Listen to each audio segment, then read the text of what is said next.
дар баробари нархи орду, равғану шакар имрӯз нархи мандарин низ боло рафтааст. ҳоло дар бозор нархи ин меваи зимистона 9-10 сомоне арзиш дорад. Саид Азим Ҳамроев давоми 15 сол аст ки ба фурӯши мандарин машғул аст. ӯ мегӯяд ки нарх аз як сол пеш 3-4 сомоне гарон шудааст. ӯ медорад дар рӯзҳои наздик нархи мандарин поён меравад. соли гузашта 6 сем, 7 сем, 5 сем буд.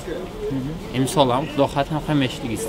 зимни суҳбати ғайрисабти чанд нафар аз як луқтфурӯшони меваи мандарин дар бозор гуфтанд ки захираи меваи зимистона ҳоло дар бозор 3000 қуттӣ мебошад. муҳлати нигоҳдории ин маҳсулот то 2 моҳро дар бар мегирад. як қуттии ин мева 70-80 сомонӣ буда аз 10 килограмм иборат аст. ҳоло мандарин ба кишвар аз ҷумҳурии Покистон ба Душанбе ворид шуда, сипас ба Хуҷанд интиқол дода мешавад.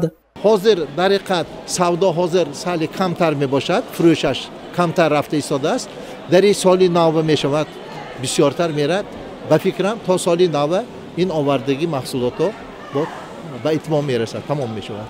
истеъмоли аз меъёр зиёди мандарин таъсири манфӣ дорад. ба далели зиёд будани фруктоза дар таркиби меваи ситрузӣ метавонад ба организм зарар расонад. истеъмоли мандарин барои нафарони гирифторони бемориҳои илтиҳоби шадиди роҳи нафас тавсия дода намешавад. аммо пас аз табобати беморӣ табибон истеъмоли меваи мандаринро ба миқдори кам иҷозат доданд. барои он ки дар вақти илтиҳоби шадиди роҳи нафас сулфа хориши роҳи нафас зиёд мебошад, агар ин меваро истеъмол кунанд вай метавонад боиси варами ҳамун роҳҳои нафас оварда расонад.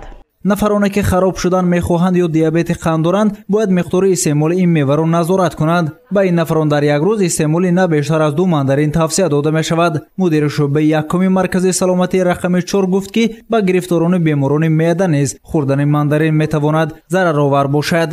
истеъмоли мандарин барои кӯдакони аз 3 боло тавсия дода мешавад.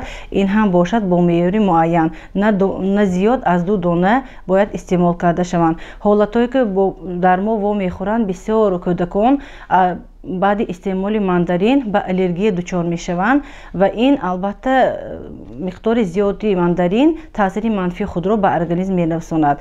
гавҳар икромова духтури тибби оилавӣ таъкид намуд ки беморони гирифтори будигар ё диққи нафас доранд аз истеъмоли мандарин даст кашанд. гирифторони бемориҳои аллергия ва диққи нафас ҳангоми истеъмол варами роҳи нафасро ба вуҷуд оварда оқибат ба марг мерасонад. нафароне ки бемор нестанд дар як рӯз то 6 дона мандарин истеъмол карда метавонанд.